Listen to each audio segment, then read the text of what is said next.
प्यारे बच्चों नमस्कार। ऑपरेशन रिसर्च के इस वीडियो लेक्चर में आपका स्वागत है। लास्ट लेक्चर में हम लोगों ने बात की थी ऑपरेशन रिसर्च के एप्लीकेशन की। आज हम लोग बात करने जा रहे हैं कि ऑपरेशन रिसर्च मॉडल क्या होते हैं। तो बेसिकली सबसे पहले हम लोग बात करते हैं कि मॉडल की डेफिनेशन क्या होती है। तो मॉडल की अगर हम डेफिनेशन की अगर हम बात करें तो मॉडल क्या होते हैं। बेसिकली ये आइडियल रिप्रेजेंटेशन होते हैं ऑफ रियल लाइफ सिस्टम के। तो रियल लाइफ सिस्टम का मतलब अगर हम लोग बात करें तो रियल लाइफ सिस्टम जो है वो एक रियल लाइफ प्रॉब्लम भी हो सकती है और रियल लाइफ ऑपरेशन भी हो सकती है। जैसे फॉर एग्जांपल अगर हम बात करें फोटोग्राफ की, तो आपका अपना फोटो आपके लिए एक आइडियल रिप्रेजेंटेशन होता है।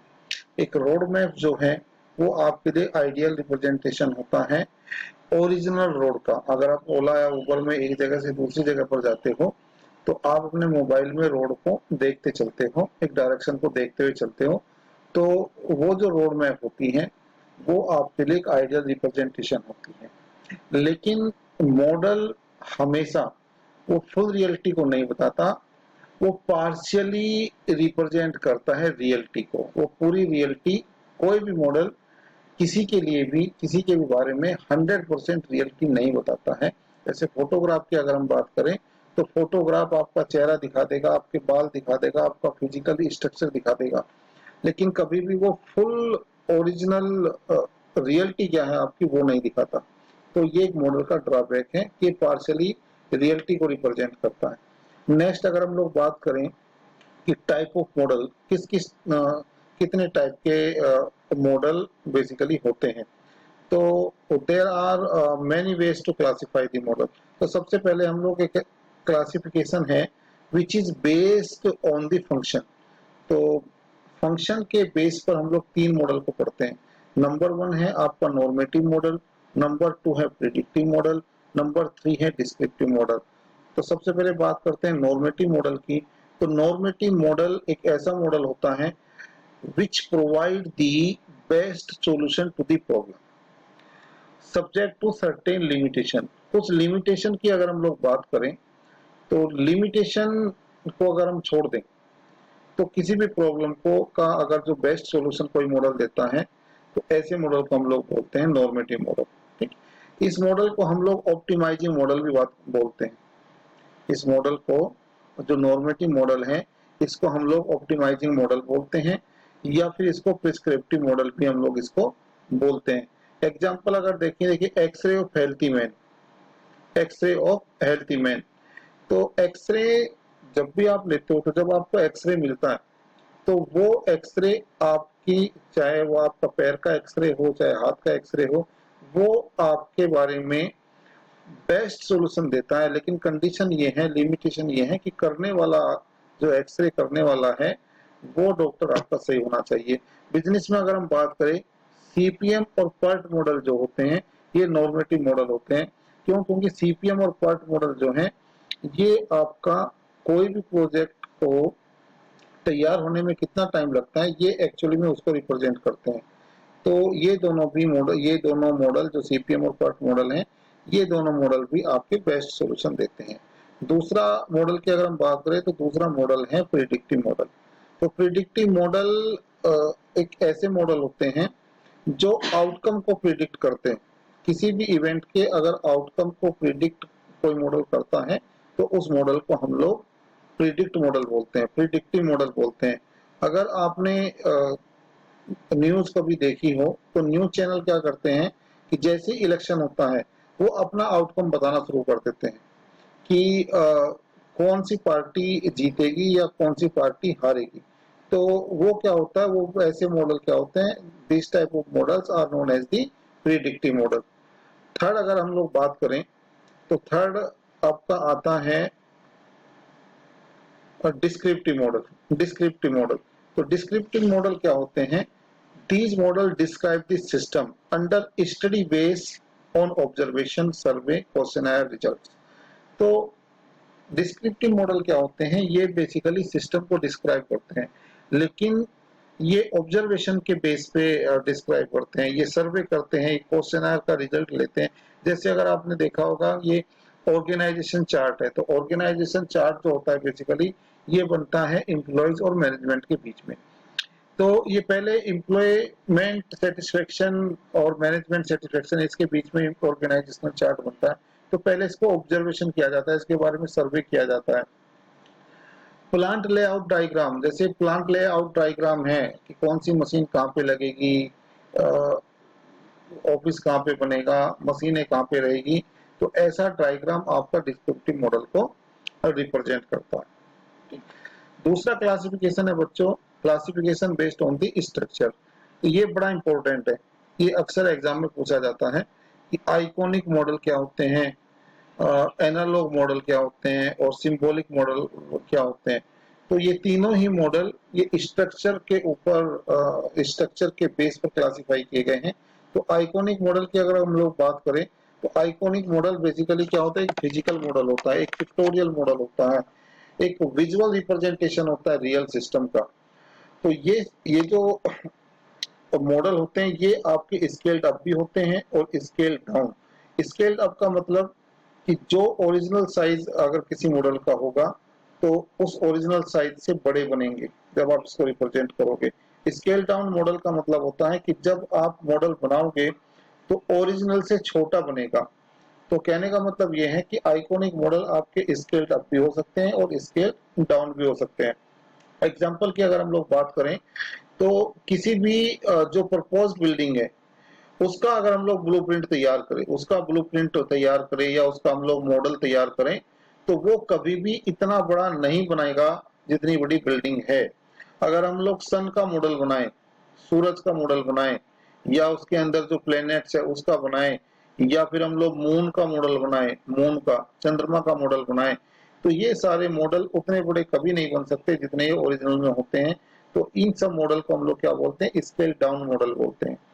ऐसे ही अगर हम लोग एटम का मॉडल बनाएं या सेल्स का, जो ह्यूमन बॉडी के अंदर सेल्स होते हैं उनका अगर मॉडल बनाएं, उनकी अगर पिक्चर बनाएं तो वो कभी भी उतनी छोटी नहीं बन सकती जितना छोटा एटम होता है या जितना छोटा सेल्स होता है। तो इसलिए इनको हम लोग क्या बोलते हैं, स्केल्ड अप मॉडल बोलते हैं। आई थिंक आपको समझ में आया होगा। नेक्स्ट हम लोग बात करते हैं एनालॉग मॉडल की। तो एनालॉग मॉडल जो होते हैं बेसिकली, एनालॉग मॉडल जो होते हैं ये एक सिस्टम को रिप्रेजेंट करते हैं by a set of property.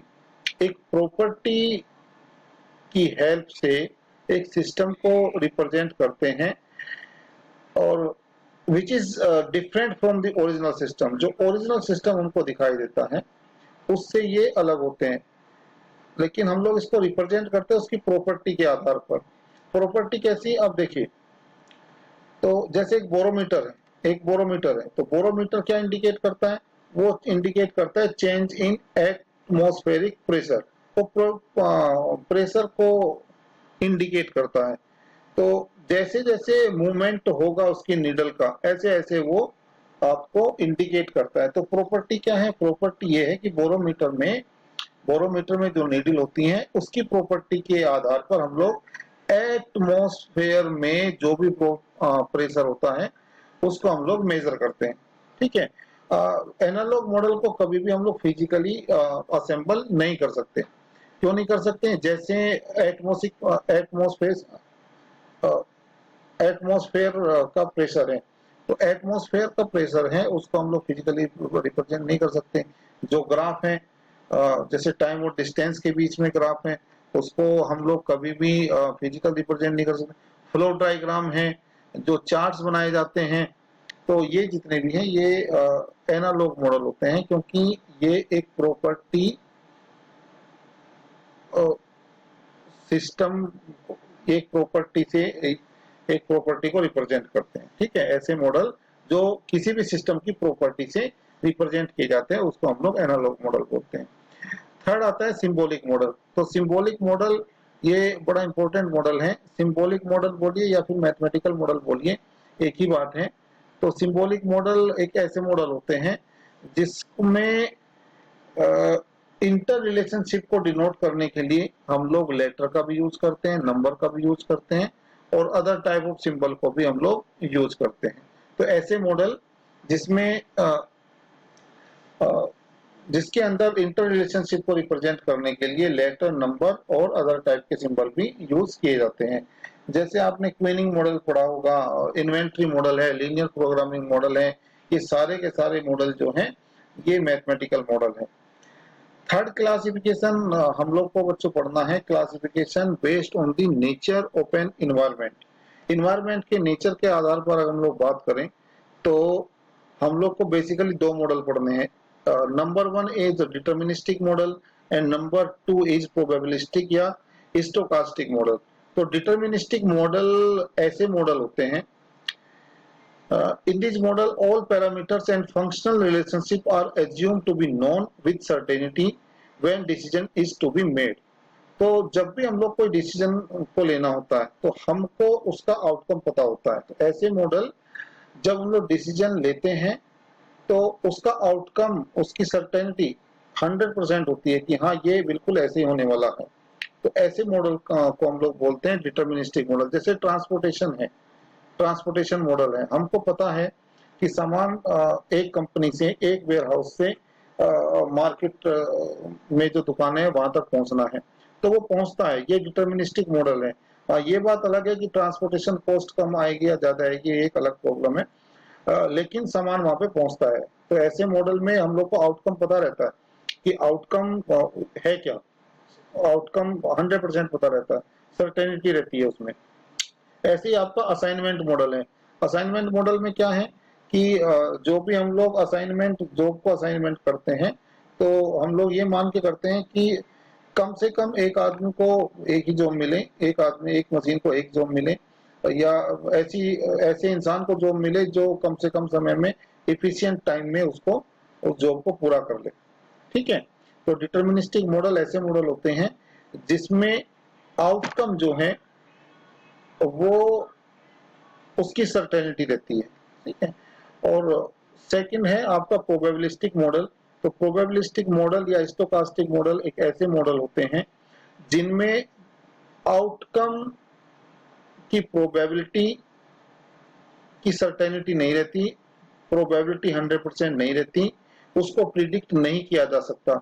अगर हम लोग इंश्योरेंस कंपनीज की बात करें तो इंश्योरेंस कंपनीज जो इंश्योरेंस देती है, जो इंश्योर करती है, जैसे रिस्क और फायर है, एक्सीडेंट है, सिकनेस है, बीमारी की वजह से या एक्सीडेंट की वजह से या आग लग गई, उसका जो इंश्योरेंस देती है, तो कंपनी हमेशा इसको एक प्रिडिक्शन के बेस पर, एक प्रोबेबिलिटी के बेस पर ऐसा मॉडल बनाती है। ठीक है, तो आई थिंक आपको समझ में आ गया होगा कि मॉडल क्या है, उनके क्लासिफिकेशन क्या है, और उनके क्लासिफिकेशन में भी उनके अलग अलग टाइप क्या हैं। तो आज के लेक्चर में केवल इतना ही। नेक्स्ट लेक्चर में एक नए टॉपिक की बात करेंगे, तब तक के लिए धन्यवाद। Thank you very much.